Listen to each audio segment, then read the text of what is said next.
However, there was some research in the 70s that showed it can only take 5 minutes for a bond to form between the cow and calf.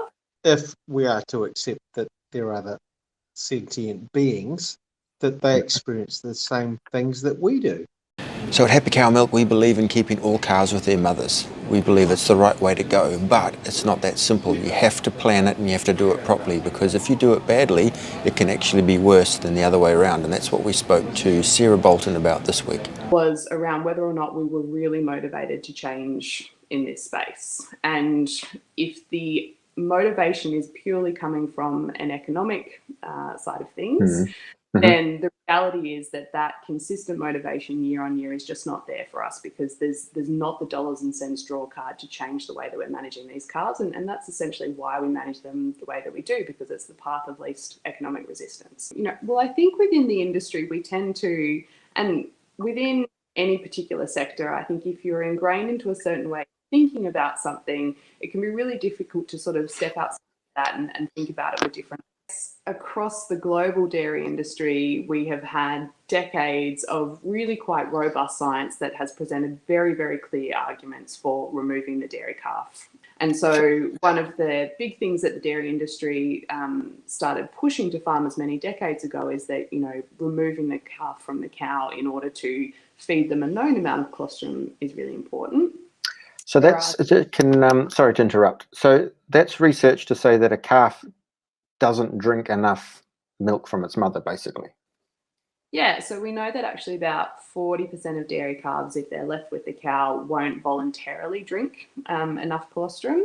Throughout this conversation, my take-home message when it comes to cow-calf contact or cow-calf separation is that it's complex. Bruce has got a question here. What's the difference between a 6-hour bond between mother and calf and a 6-month bond? So that's a good question.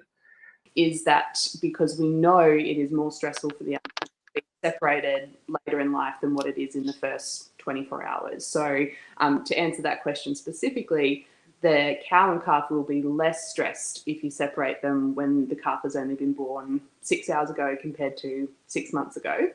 But if we separate them at 6 months of age and we just outright separate them and we don't do anything to make that a better process, that can be really, really stressful on the animals. But fortunately, there's some really nice research that shows that if we do a gradual separation and ideally separate out the calf being reliant on mum for its food and for its milk, and their actual physical separation into two separate events, that it can be less stressful. So one's called fence line contact. So it's got an open fence where the cow and the calf can still touch each other, can nose each other, can lick each other, but it's enough of a fence that the calf can't actually get through and suckle from mum's udder. So that's called I think I have a picture.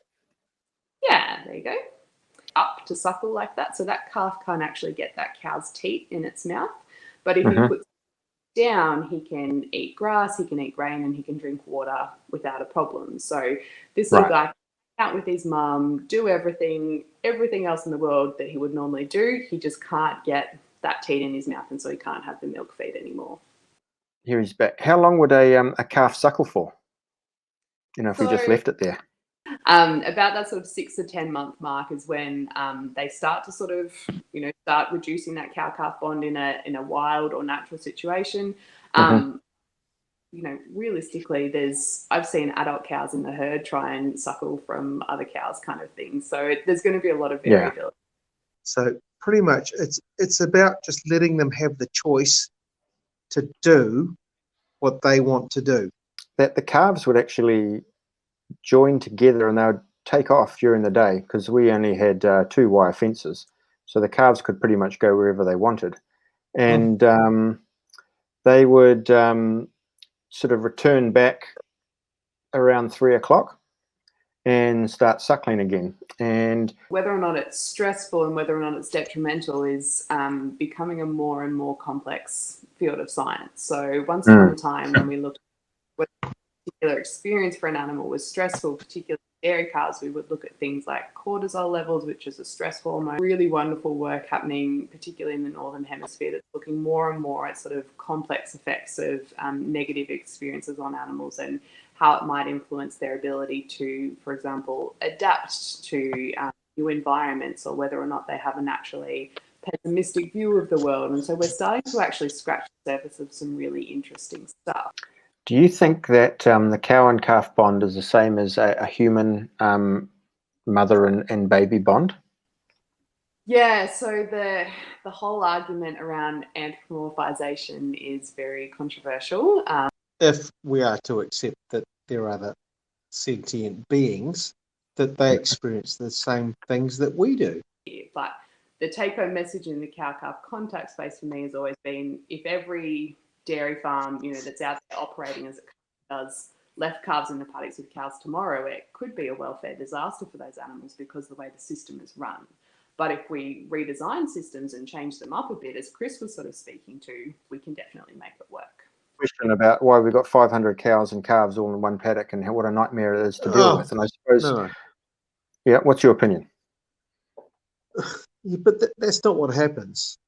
There's some fabulous researchers in Germany who have designed a particular type of barn system that are currently milking about 1,000 cows in a cow-calf system model that have special computerized selection boxes that the calf can go and see mum and mum can go and see the calf, and they're using